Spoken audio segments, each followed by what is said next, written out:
नमस्कार, मैं ललित कुमार टीसीएमसी के इस ई लर्निंग प्लेटफॉर्म पर आप सभी का एक बार फिर से हार्दिक स्वागत और अभिनंदन करता हूं।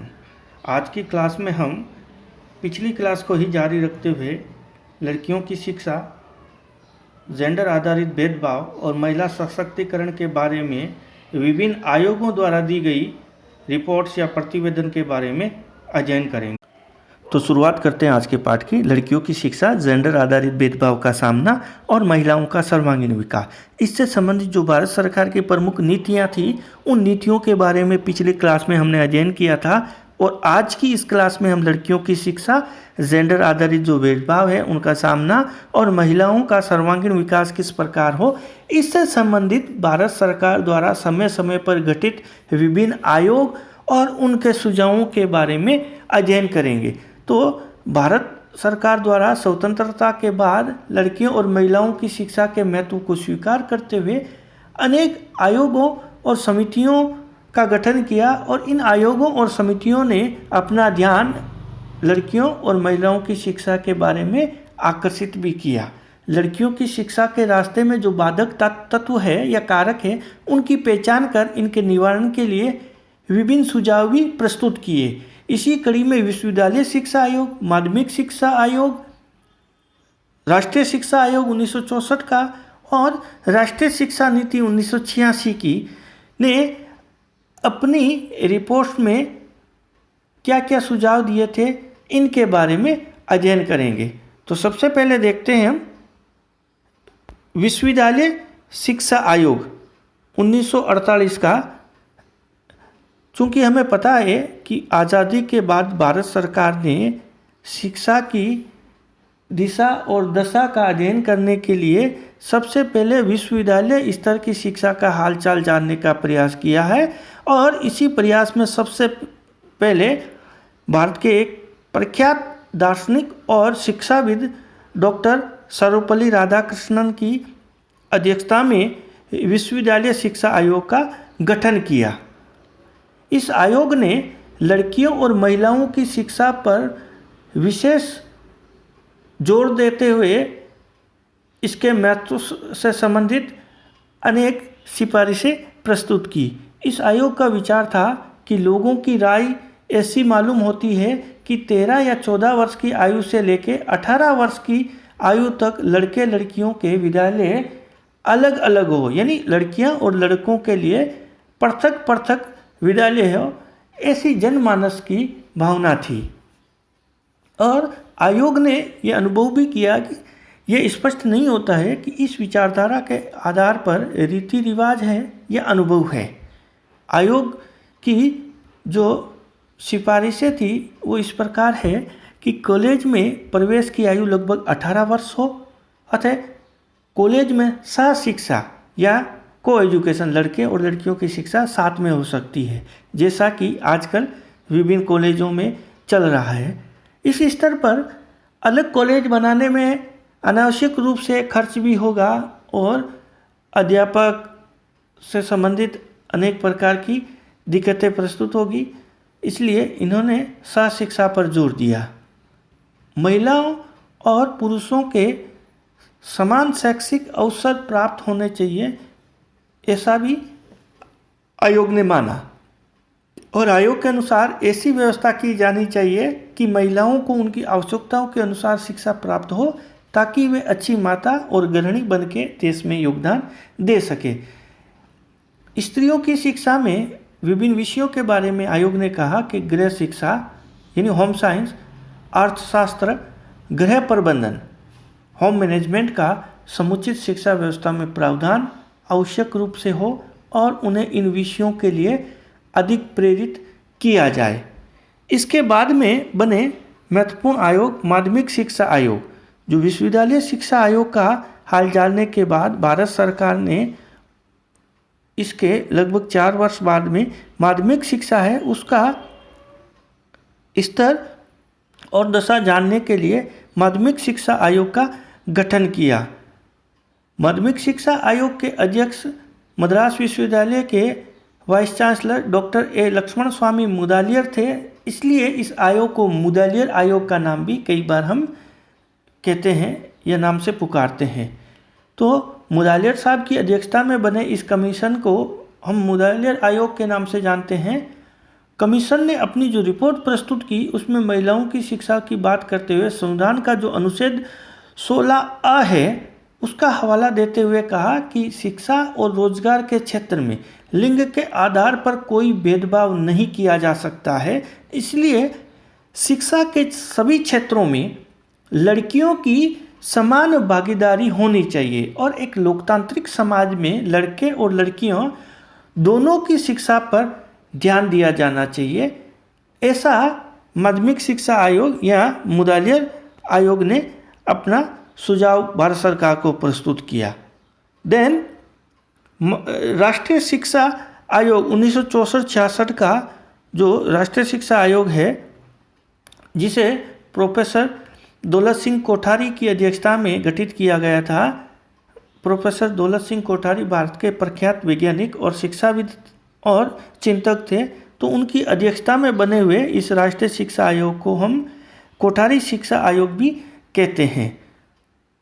तो भारत सरकार द्वारा 14 जुलाई 1964 को एक पारित प्रस्ताव के अनुसार एक कमीशन नियुक्त करने की घोषणा की और इसलिए शिक्षा आयोग का गठन सभी स्तरों पर तथा सभी पहलुओं पर शिक्षा के विकास के लिए एवं शिक्षा की जो राष्ट्रीय पद्धति है और जो सामान्य सिद्धांत और नीतियों के निर्धारण से संबंधित जो प्रश्न है, इन प्रश्नों पर सरकार को परामर्श देने के लिए इस आयोग का गठन किया गया था।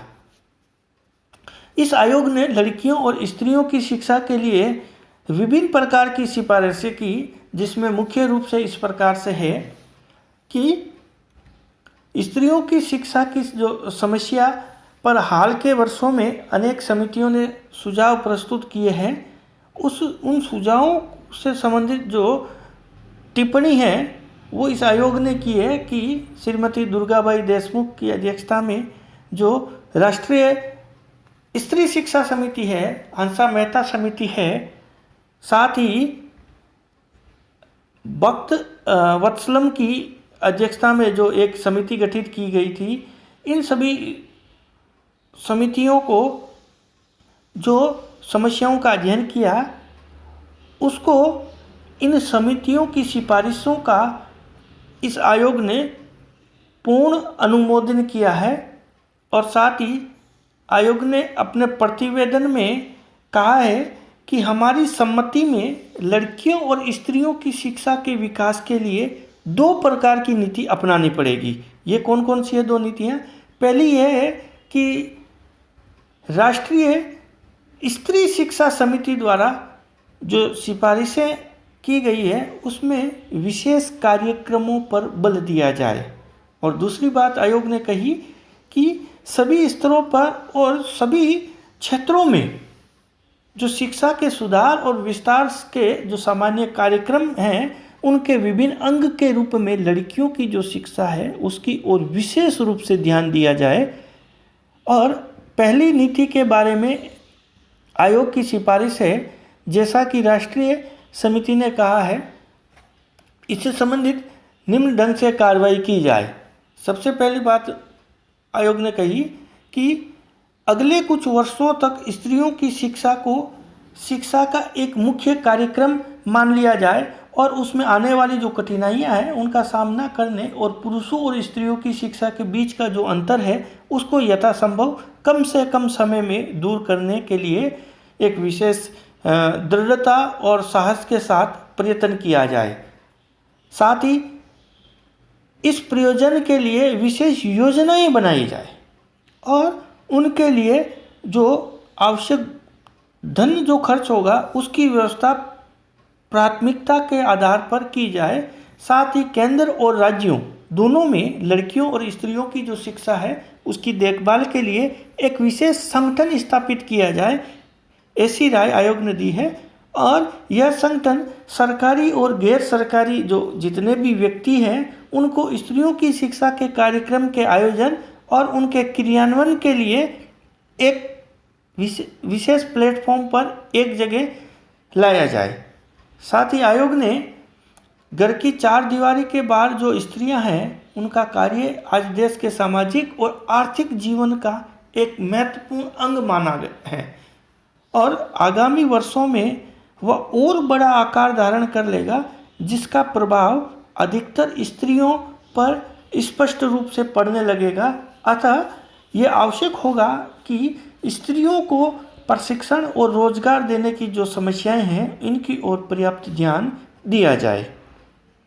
साथ ही इससे संबंधित जो अंशकालिक रोजगार के अवसर, जिनसे स्त्रियां अपने घरों की देखभाल भी कर सकें और बाहर का जो जीवन है उसके लिए कोई पेशा भी अपना सके, इसके ऊपर बड़े पैमाने पर हमें कदम बढ़ाने होंगे।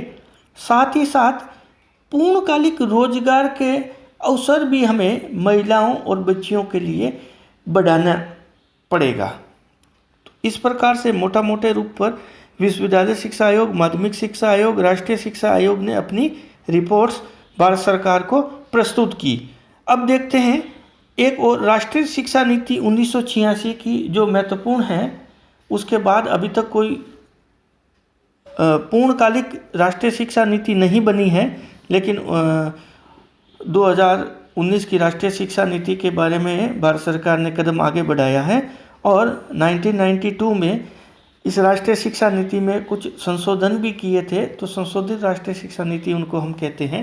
तो राष्ट्रीय शिक्षा नीति 1986 में स्त्री शिक्षा के बारे में और बालिका के लिए विशेष विद्यालय और सुविधाओं के बारे में क्या कहा, इसके बारे में देखते हैं। तो भारतीय जो संसद है उसमें एक पारित बिल के फलस्वरूप देश में लागू हुई नई राष्ट्रीय शिक्षा नीति में महिलाओं को शिक्षित करने पर विशेष बल दिया गया और इसमें औपचारिक और अनौपचारिक शिक्षा दोनों ही प्लेटफॉर्म के माध्यम से लड़कियों की शिक्षा के लिए विशेष प्रावधान किए गए हैं। इस शिक्षा नीति में बालिकाओं की शिक्षा के लिए विभिन्न प्रकार की सिफारिशें विस्तृत रूप में प्रस्तुत की गई, जिसका संक्षेप में अध्ययन हम करेंगे। तो कुछ बिंदु हम चर्चा करेंगे कि बालिकाओं के नामांकन को अनिवार्य बनाया जाए। चूँकि 1986 में इस नीति को बनाया गया तो उस समय बालिकाओं की शिक्षा और स्त्री शिक्षा हमारे देश में मुख्य धारा की शिक्षा में नहीं आ पाई थी, इसलिए आयोग ने सिफारिश दी कि बालिकाओं के नामांकन को अनिवार्य बनाया जाए। साथ ही जो बालिकाओं के लिए पृथक शिक्षा संस्थान हैं, प्राथमिक स्तर से लेके उच्चतर स्तर पर स्थापित किए जाए। यहाँ पर NP 1986 ने बालिकाओं के लिए पृथक शिक्षा संस्थान की बात की है। साथ ही बालिकाओं को व्यावसायिक कौशलों की जानकारी देने के लिए तकनीकी शिक्षा संस्थान हैं, उनकी भी पर्याप्त स्थापना की जानी चाहिए। साथ ही बालिकाओं की जो उच्च शिक्षा है, विश्वविद्यालय शिक्षा, वो भी निःशुल्क हो तथा उन्हें अतिरिक्त सुविधाएं, वजीफे, छात्रवृत्ति आदि के माध्यम से प्रदान किए जाएं, ऐसा NP 1986 में कहा गया। साथ ही जो बालकों के समान ही बालिकाओं को भी शैक्षिक अवसरों की समानता प्रदान की जाए, यानी जो लड़कों के लिए शिक्षा के लिए जो सुविधा है, ढांचे से लेके शिक्षक, लाइब्रेरी, लैब आदि की, वैसी ही बालिका शिक्षा के लिए ऐसी सुविधाएं भारत सरकार समय समय पर करे। इस प्रकार की सिफारिशें राष्ट्रीय शिक्षा नीति 1986 में दी गई। तो आज की क्लास में इतना ही। नेक्स्ट क्लास में हम लड़कियों की शिक्षा, जेंडर आधारित भेदभाव का सामना और महिलाओं के सर्वांगीण विकास के लिए जो प्रमुख कमिटियां बनी हैं, उन कमिटियों ने अपनी क्या रिपोर्ट प्रस्तुत की है, उन समितियों की रिपोर्ट्स के बारे में भी अध्ययन करेंगे। तब तक थैंक यू।